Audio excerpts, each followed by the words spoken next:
Good morning, bachcho. You're welcome back in GK class. So please check out your 7th class GK book. And today we will do chapter 7 and 8. ठीक है? तो page number 9 निकाल लीजिए. Fascinating facts, यानी कि जो ऐसे तथ्य जो आपको आश्चर्यचकित करते हैं. ठीक है, चलिए पढ़ते हैं. इसमें क्या क्या चीजें पढ़ेंगे हम. डायमंड, पीट यानी कि एक तरीके का कोयला होता है, uranium, big bang and fuel, इनके बारे में हम पढ़ेंगे. ठीक है, चलिए पढ़ते हैं. Diamond are the result of a long process that took place in nature.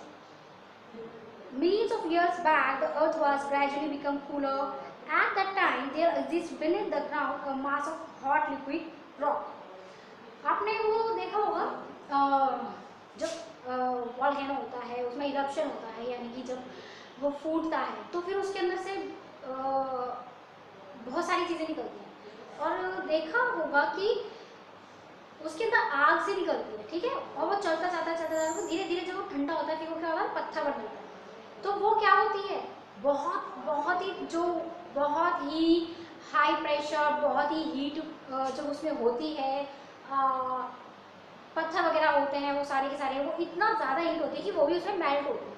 ठीक है, वो कहाँ से निकलते हैं, अंदर से निकलते हैं, धरती के अंदर से निकलते हैं.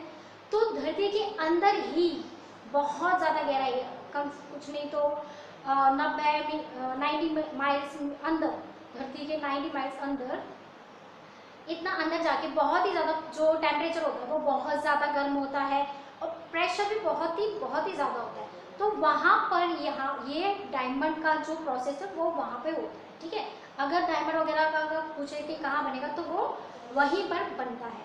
ठीक, एंड वो बहुत ही ज़्यादा प्रेशर होता है, इसीलिए वहाँ पे ये सारी चीज़ें जो हीरे वगैरह है वो वहीं पे बन जाते हैं.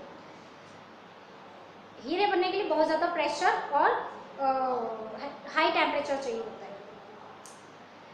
Eight that time there exist beneath the ground of mass of hot liquid rock. Hot liquid rock होती है वहाँ पे.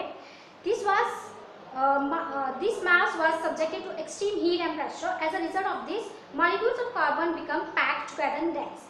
इससे क्या होता है, जो कार्बन होते हैं उसके जो मॉलिक्यूल्स होते हैं, छोटे छोटे मॉलिक्यूल्स होते हैं, वो बहुत ही ज़्यादा मतलब एक दूसरे से बहुत ज़्यादा चिपके हुए होते हैं, बहुत ज़्यादा सटे होते हैं. As a result of this, molecules of carbon become packed together in dense, clear crystal. और इसी तरीके से वो एकदम क्लियर क्रिस्टल में बन जाते हैं. A diamond is simply a crystal of pure carbon. और एक डायमंड क्या है, एक प्योर कार्बन का रूप है, शुद्ध कार्बन का रूप. ठीक है, most diamonds are split into two and each half is shaped and cut into a diamond called brilliant. Then little facets are cut into diamonds. वो जैसा कि हमें ये दिखता है डायमंड, वो वैसा होता नहीं है. एक्चुअली इसको पॉलिश किया जाता है, उसको कटिंग की जाती है. और डायमंड की कटिंग किस होती है, डायमंड से ही होती है. The average brilliant is cut into 58 facets और इवन मोर. और इनको कितने इसके जो कहते हैं ना, इसका बहुत सारे इसको जैसे कि क्यूब है तो उसके कितने फेस होते हैं, 8, 1, 2, 3, 4, 5, 6 होते हैं. ठीक है, और इसके कितने होते हैं, इसके होते हैं 58 और उससे भी ज़्यादा. This faces make a diamond sparkle. और इन कट्स की वजह से ही डायमंड स्पार्क करता है, यानी कि वो चमकता है. पारदर्शी तो वो होता ही है, क्रिस्टल क्लियर तो वो होता ही है, और इन कट्स की वजह से वो ज़्यादा चमकदार हो जाता है. चलिए नेक्स्ट इज पिट. पिट क्या है, पिट भी एक तरीके का कोयला है, एक नर्म कोयला. और जब हार्ड होता है उससे पहले वो तो नर्म होता है, नर्म के बाद ही तो हार्ड होता है. तो जो नर्म कोयला होता है उसको क्या कहते हैं, pit. Pit is a term related to coal. It might be called a step in process of making coal. या फिर इसको क्या बोल सकते हैं, जब कोल बन रहा होता है, कोयला बन रहा होता है, उसका प्रोसेस जो हो रहा होता है तब भी पिट बनता है. In many swamps and deep forests, plants are gradually decaying in process that leaves most of carbon in place.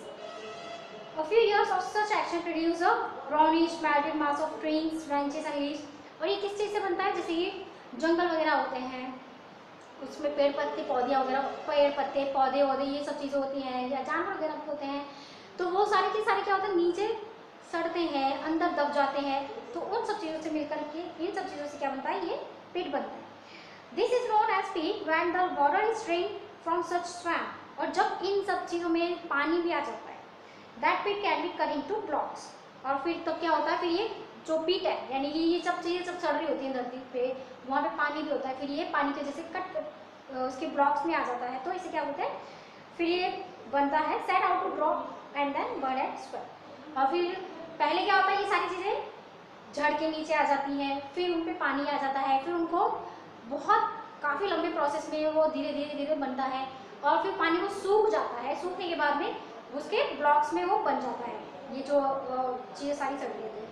और फिर जब ये सूख जाता है तब ये क्या बन जाता है, एक फ्यूल बन जाता है जलने के लिए। तो ये होता है हमारा फ्यूल। नेक्स्ट है uranium. A chunk of pure uranium looks about the same as piece of silver steel.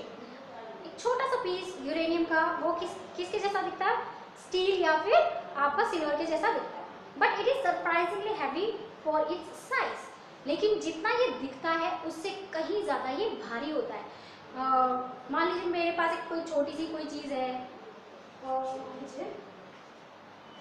मान लीजिए ये चौक है, ठीक है, ये मेरे पास है, ये है, तो आपको पता है कि इसका वेट क्या होगा, बहुत ही कम होगा। लेकिन मान लीजिए यही यूरेनियम होता तो ये बहुत ज़्यादा हैवी होता, बहुत ही ज़्यादा, ठीक है।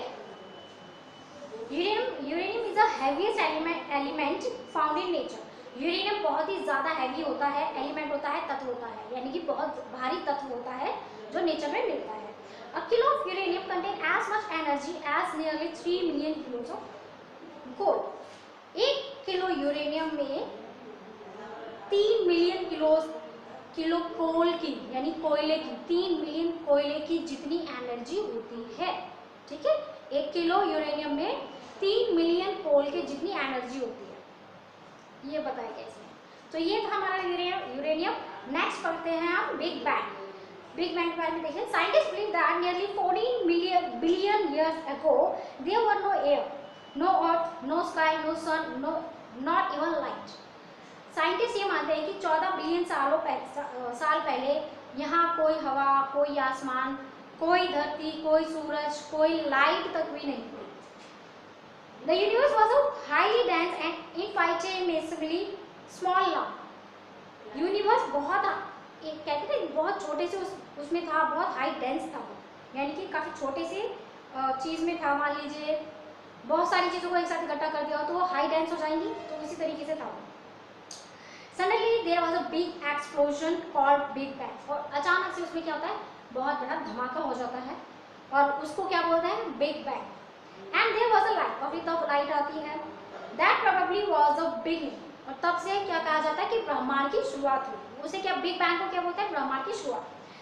The beginning of matter, the beginning of light, beginning of time, तब से समय की शुरुआत हुई, लाइट की शुरुआत हुई, तत्वों की शुरुआत हुई, तब से बिग बैंग से ही हम इन सारी चीज़ों को की शुरुआत को मानते हैं। चलिए नेक्स्ट पढ़ते हैं फ्यूल। फ्यूल क्या होता है, कोई भी चीज़ जब जलती है तो उसको हम क्या बोलते हैं, फ्यूल बोलते हैं, चाहे वो लकड़ी हो, कोल हो, नेचुरल गैस हो, पेट्रोल हो, डीजल हो, इन सभी चीज़ों को हम फ्यूल बोलते हैं। Fuel is a material that is burn in order to get heat and light, और जब वो जलते हैं तो उनसे हमें प्रकाश मिलता है और रोशनी भी मिलती है, और उससे हमें गर्माहट भी मिलती है, एंड ऑल्सो दस जनरेट पावर, और ये इससे पावर भी जनरेट होता है। द प्रोसेस ऑफ बर्निंग और combustion is a chemical reaction. Scientifically, fuel is material that combines with oxygen from the air and gives off energy. Actually होता क्या है कि जब ये चीज़ें जलती हैं तो हमें रोशनी और गर्माहट मिलती है, और ये ऑक्सीजन और हवा की वजह से ही, हवा में जो ऑक्सीजन होता है उसकी वजह से जलते हैं। This energy is given off in the form of heat and light. There are many different of fuels. Actually, any time that burns can be called a fuel. जो भी चीज़ें जल सकती हैं उसको हम फ्यूल बोलते हैं, ठीक है। तो ये था हमारा फैसिनेटिंग फैक्ट्स। आई होप इसमें आपको पढ़ के मज़ेदार लगा होगा। इसमें करने के लिए वैसे तो कुछ नहीं, बस समझने के लिए चीज़ थी। चलिए पेज नंबर 10 पर आ जाइए, चैप्टर 8 ब्रेन स्पाइक्स। चलो करते हैं। Number 1, it contains 26 things, actually it's like a puzzles, okay, आपको बताना है। इट कंटेन 26 थिंग्स, इसमें 26 चीज़ें हैं। Some are vowels and some are consonants, कुछ वॉवल्स हैं और कुछ कॉन्सोनेंट्स हैं, तो ये क्या हो गया, alphabets. Next, it passed between runners in relay race.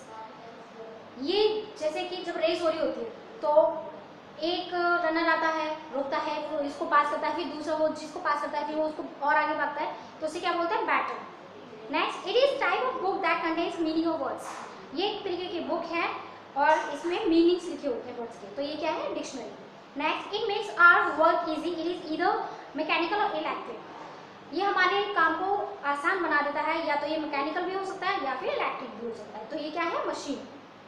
Next, it is biological community of living beings interacting among themselves and also with their physical environment. इसे क्या बोलते हैं, इकोसिस्टम। ये बायोलॉजिकली, देखिए बायोलॉजिकल क्या, कोई एक चीज एक पे निर्भर है, एक चीज एक पे निर्भर है, तो घूम फिर के एक चीज बन जाती है कि ये यहाँ पर, ये यहाँ पर, ये इस पर निर्भर है, तो ये क्या होता है, हमारा इकोसिस्टम हो जाता है। Next, it develops from a tadpole. ये टैडपोल से डेवलप होता है, यानी कि क्या है, ये frog. These are barriers that athletes jump over. ये barriers होते हैं जिसके ऊपर से athletes jump करते हैं, तो ये क्या है, hurdles है। Next, this is a number which consists of one with 6 knots, यानी कि ये क्या है, millions. Next, this link your fingers to your hands. ये क्या है, knuckles. This. It uses batteries and a bulb to create beam of light. ये batteries वगैरह से, बल्ब से एक लाइट की बीम निकालते हैं, क्या है, torch. This person makes sure that there is no foul play in a football match. ये पर्सन डिसाइड करता है कि मैच में फाउल हुआ है या नहीं हुआ है, तो वो कौन होता है, referee. Next, it is about 1/4 of a month and consists of 7 digits. ये क्या होता है, वीक, ठीक है। तो ये था हमारा ब्रेन स्पाइस, एक पजल्स होती हैं, इसको भी पढ़ के आपको मजा आया होगा। बाकी की चीजें हम नेक्स्ट क्लास में करेंगे। Bye, take care.